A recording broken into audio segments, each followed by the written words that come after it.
بسم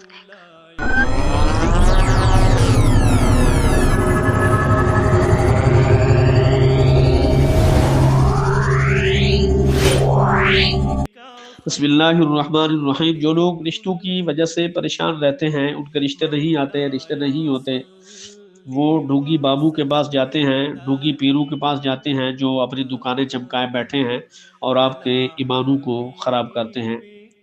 ویسے تو ہم بھی کہتے ہیں یار، ہم میں سے ہر دوسرا بندہ کہ میرے اوپر جادو ہو گیا ہے جی، میری کتاب دیکھیں جی، میرا حساب کریں تو میرا فلاں کریں، میرا فلاں کریں، تو وہ طرح طرح کے جادو ٹونے کر کے آپ کو اپنی طرف مائل کرتے ہیں اور اپنے جال میں پھنسا کر آپ سے بھاری برکم رقوم پیسے وصول کرتے ہیں اور اپنی دکانداری چمکاتے ہیں، کھاتے پیتے ہیں، مزے کرتے ہیں، عیاشیاں کرتے ہیں۔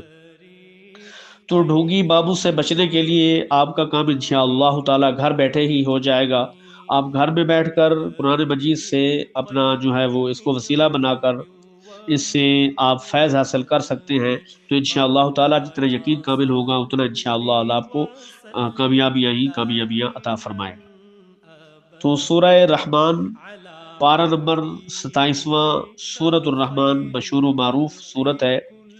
تو جو شخص چاہتا ہے کہ اپنی اولاد کے رشتے کرانے ہیں تو رشتہ نہیں ہو رہا، تو ایسے شخص کو چاہیے کہ سورہ الرحمن شریف کی تلاوت جو ہے وہ دن میں 3 مرتبہ کر لیا کریں، اللہ سے دعا کر لیا کریں، انشاءاللہ تعالی اللہ رب العزت اس کے لیے آسانیاں پیدا فرمائے گا۔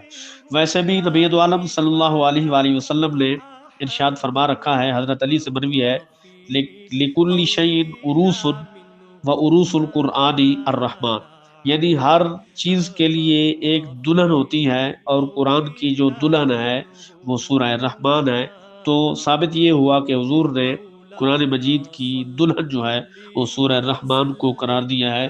تو جو شخص انشاءاللہ تعالی سورہ الرحمن شریف کی تلاوت دن میں 3 مرتبہ کر لے گا، اس کو پڑھ لے گا، ایک تو اس کا مقصد بھی اس کو حاصل ہو جائے گا، دوسرا اس کو قرآن مجید فرقان حمید کے الفاظات پڑھنے کا ثواب بھی حاصل ہو جائے گا۔